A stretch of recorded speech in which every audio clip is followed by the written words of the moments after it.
Hello everyone, welcome back to another Oberon Helminth showcase. Today, I know it's been a while, but today's ability that we're showcasing is Lycath's Hunt. So I'm doing things a bit differently, just so you know.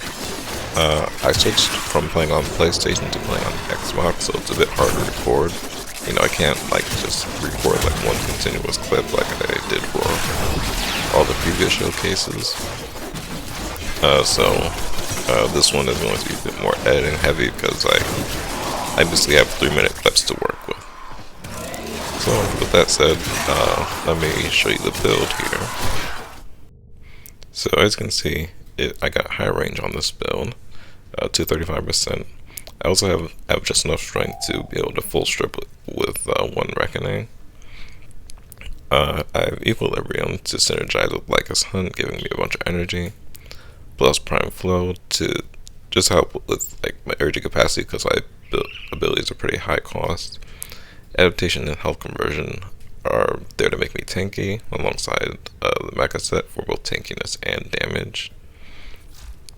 And, oh yeah, Arcane Blessing for tankiness as well. Now my Paris build is just basically a stat stick.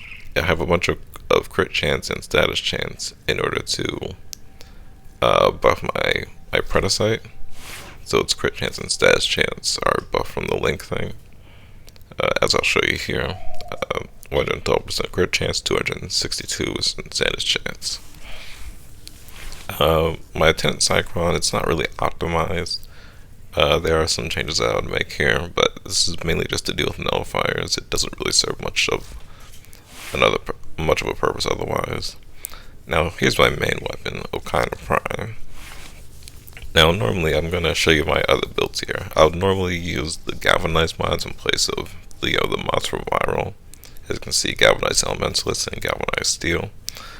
But because I got crit damage shards, I think doing it with, just using Viral, putting Viral on top of the electricity just makes it better. As you can see, I got 2 crit damage shards. So not a whole lot, but it's a pretty good amount of extra damage. My other shards are casting speed and effectiveness on energy orbs. The effectiveness on energy orbs doesn't really help that much. I would change it if I felt like putting this on a different Oberon just to really optimize it, but that's not necessary. Now here's my Predacite. Yeah, not much else to say about it really. My Predacite deals a lot of great damage, and mainly spreads status around. It has a lot of damage because of the whole Paris Prime thing, but its main purpose is to spread status around. And that's basically it. Let me show I'm showing the claw build again. If you look closely at the gameplay footage, you'll be able to see that it deals a lot of good damage. So, yeah, that's basically all I have to show in terms of the builds. So let's get into the gameplay. I was testing a previous version of this build where I swapped out health conversion for prime continuity. I really like that version because I was able to spread hallowed ground a lot more. And that was really good for getting enemies to kill each other. That happened a lot with that version of the build. It happens a lot with this version of the build too, but that version was just a bit better. But this version, that version was just a bit better at getting enemies to kill each other. But I ultimately do like the current version that I showed the best because the first thing to fall off is the tankiness of the build. So what I don't really need is extra damage. I need extra survivability to really get this build to go as far as it can go. And so that's kind of what I actually set out to do on this one. I set out to basically outdo what the previous version of the build failed at, which was 75 minutes on mod. I went about 75 minutes. It was getting a bit tough, so I decided that I'll test out the version of the build with health conversion, and it went surprisingly a lot better. And by surprisingly, I mean to a further extent than I expected it to.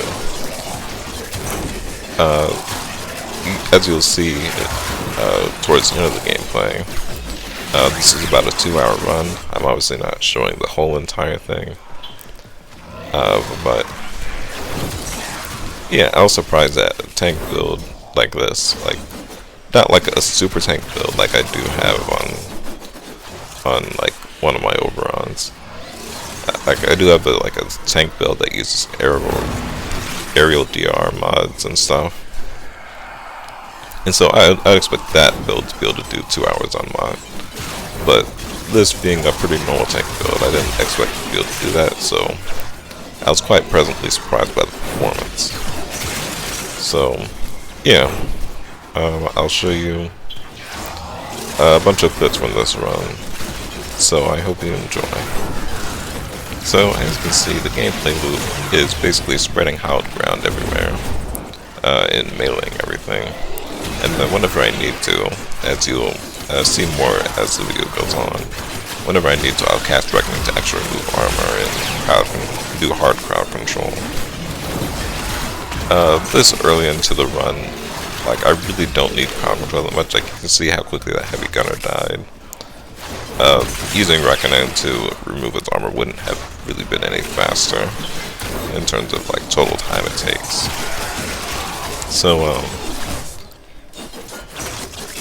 Oh yeah, this is just how the build like works at like base steel path levels. I will skip ahead a bit to show you how it works further on in the run. But yeah, that's basically how it works. There isn't a whole lot out to the gameplay. You can use basically like whatever weapons you want. I'd even say that like if you're not like really trying to do endurance with this, that you can consider what's it called? You can consider health current to be a flex slot. Because while it does help the build go really far, it's just not an amount of tankiness that you normally need. So if you want to use a build like this yourself, I would highly consider doing that. I really like the version with Crown Continuity, like I said. So if you do swap that out, I think Crown Continuity is a big thing to consider. If I was actually going to put this on other Oberon, which I just might do anyway, I would really like to have basically the same shard setup, except the energy orb shard would either be replaced with a duration shard or another casting speed shard. I think either of those would be a big help to the build, depending on which version I decide to go with. I could even do like both versions on one Oberon. I think that would be pretty cool. But I'm not sure if I'm actually going to do that. It's you know it's a whole Oberon for one shard basically, for a one shard difference basically. As you can see here, I'm now about 80 minutes in. So it's hard for me to see as I'm doing commentary, but I think the enemies are like over level 200 now. So this is about like as tanky as Circulus, a bit more tanky than Circulus, but you know, they deal a lot more damage because of Mott's triple damage modifier. I think it's triple. I always forget whether it's triple or quadruple, but Mott's damage modifier makes them deal a lot more damage. This is probably the reason why I was surprised of how far they would get with this build. So I also wanted to mention melee options. I did decide on using Okina Prime, but it was actually a pretty hard decision because I really wanted to spread fire around a lot. I know that my prototypes were already doing that, but I wanted my melee to like supplementally do that. So Okina Prime is kind of what I settled with because like it's just because I figured it would be the overall best, and it's the thing that I already had fully set up. But I was also thinking of options like dual eye core, pupe assist, and stuff.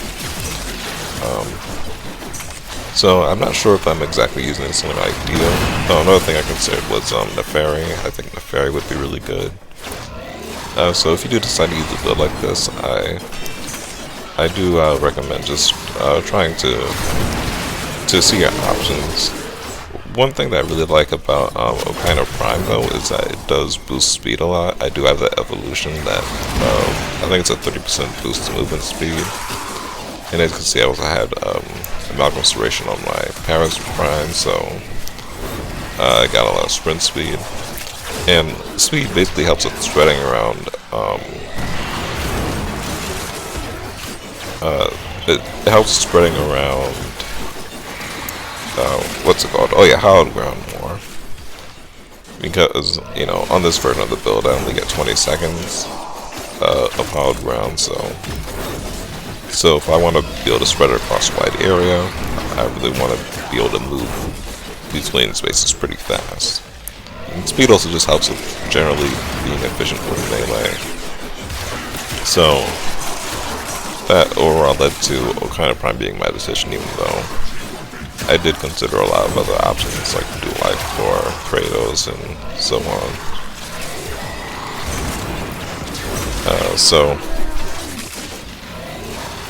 Yeah, the gameplay was pretty intense actually. By the end of the mission, I was sweating a bunch. But like I said, I did not expect to be able to go this far with, you know, just like a regular like tanky build. But once I saw that I was getting closer to the 2-hour point, I was like, you know what, I'll try to go for 2 hours. I did almost die in the end, which would have been kind of embarrassing, even though we all died in the end. But thankfully I was able to avoid it. It happened just as I was extracting. You'll see.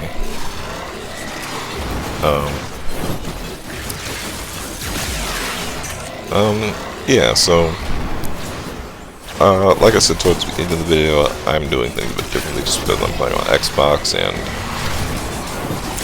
the recording is a bit different, so the way I make the videos is had to change as well. I am planning on doing a lot more. There are some builds that I have a pretty decent selection of builds that are fully set up that I just need to make videos on. What I might do, since I am like editing and stuff now, is that I might do endurance runs for each of them, maybe. It's gonna really depend. Don't like count on it, but that's something that I'm considering. It takes a while to you know, do these runs, especially because I need to take breaks like every hour or so. Yeah, this took about 3 hours to record, and I'm mainly doing this because I was testing, because like it was required for my testing. Whereas, you know, other builds, well, most of my builds are made for public lobbies. So, you know, going this far, just, you know, they're often designed to be able to go this far, but like, they're designed to be optimal in like situations that you'd normally find in public lobbies. So yeah, I will see about, you know, doing more endurance for these videos. But yeah, I do have a lot more that are sort of lined up for me to be able to do showcases on. Like, I finished my Elemental Ward build collection, so I have all 4. I built for each of the 4 elements.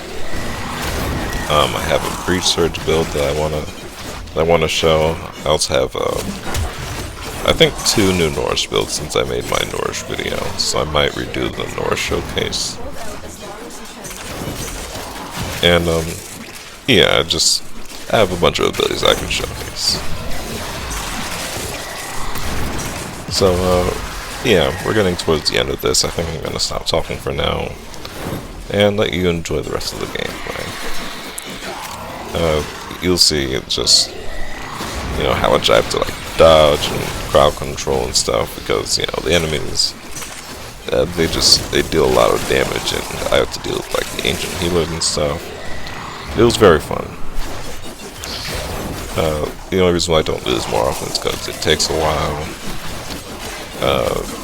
and like I can't, if I leave my Xbox on for too long, it'll like turn off automatically. So I kind of have to plan this stuff out. But yeah, like I said, I'm gonna stop talking for now. I hope you enjoy the rest of the video, and I'll talk to you all later.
all share in this bounty.